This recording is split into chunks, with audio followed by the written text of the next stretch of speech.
Savez-vous prendre une décision? Question assez, assez bête parfois. Oui, bien sûr, je sais prendre une décision. Ok.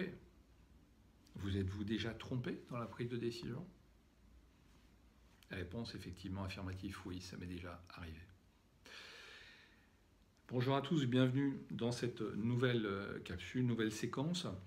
La prise de décision, comment est-ce que l'on prend une décision? Très intéressant de comprendre comment je fais pour prendre une décision. Tous les jours, vous prenez 50 000 décisions. Il y a déjà une vidéo, j'en avais déjà fait une dessus, donc on ne va pas revenir dessus. Ce que je veux simplement, et très modestement là, discuter un petit peu avec vous, c'est le comment je fais pour prendre la bonne décision. Comment je sais que c'est la bonne décision? Comment je sais que ce que je vais faire, ce que je vais engager, sera sur le résultat escompté? La première chose que je dois faire, c'est me dissocier de mes affects. Quand je prends une décision, si je mets de l'affect, j'aurai, allez, 2 voire 3 fois sur 10 déjà une marge d'erreur. Plus l'affect est important, plus le niveau monte. C'est-à-dire que si l'affect est vraiment important, j'ai quasiment 8 chances sur 10 de me tromper. Pourquoi? Parce que l'affect ne me permet pas d'être pragmatique dans le choix de ma décision, dans la stratégie que je vais mettre en place pour pouvoir décider. D'accord? Si notre cerveau décidait comme un ordinateur, on ne se tromperait jamais. D'accord? Seulement, on n'est pas des ordinateurs, même si on tend à fonctionner un peu comme eux, parce que l'homme a créé l'ordinateur et maintenant c'est l'ordinateur qui est en train de dépasser l'homme, la pensée humaine. Mais autre débat. L'idée dans une décision, quand je prends une décision, c'est vraiment de séparer les affects. D'abord, je sépare les affects de l'aspect technique, c'est-à-dire la décision que je dois prendre, elle implique quelque chose de technique. Même si c'est une séparation, vous séparez dans votre couple, bien évidemment qu'il y a de l'affect, mais il y a d'abord des raisons techniques, d'accord? Vous devez séparer l'affect du technique. Ensuite, vous donnez un sens à cette décision, c'est-à-dire une direction, c'est-à-dire de la valeur, les valeurs qui font que je prends cette décision, d'accord? Toujours sur le pragmatisme, toujours sur le technique. Les affects, je les laisse de côté.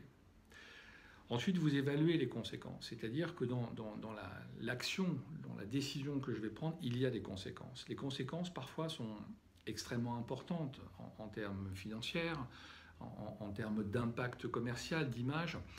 Dans le business, on sait bien que lorsqu'on prend une décision commerciale, de changer par exemple un packaging sur un produit, on sait que ça va impacter énormément de choses derrière.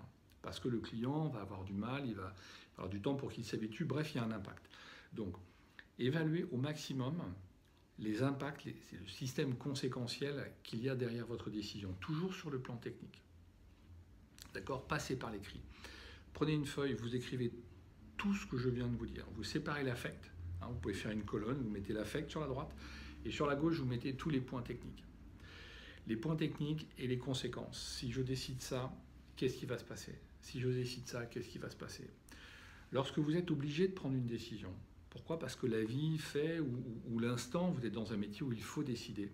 La plupart du temps, lorsque vous décidez, vous avez une charge affective qui est énorme. Cette charge affective-là, elle va, la plupart du temps, vous faire vous tromper. Donc, laissez l'affect de côté, soyez pragmatique. Et essayez de raisonner le plus possible de manière pragmatique en séparant l'affect. D'accord? Vous passez par l'écrit et les conséquences. Telle décision, quelles conséquences il peut y avoir et comment je peux y remédier si je me trompe, si le résultat est autre que ce que je pense. Est-ce que là, j'ai une possibilité de rebondir, de remédier à? D'accord? On ne reste jamais coincé. On est toujours dans le mouvement. Une décision, c'est quelque chose de dynamique. Je prends une décision, je ne sais pas si c'est la bonne. L'avenir me le dira. Mais en mon âme et conscience, aujourd'hui, je prends cette décision. Donc le fait de prendre cette décision, d'avoir évalué le pragmatisme, les conséquences, et d'y apporter déjà des hypothèses de solutions toujours pragmatiques, toujours techniques, en laissant toujours l'affect de côté, va vous permettre de prendre globalement 8 fois sur 10 de bonnes décisions.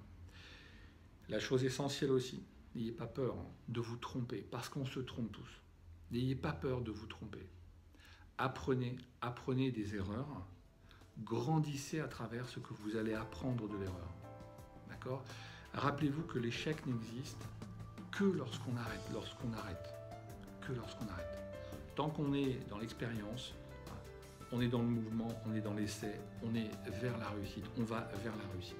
D'accord ? Prenez soin de vous, n'hésitez pas à vous abonner sur ma chaîne YouTube. Passez une excellente journée, à très bientôt. Au revoir.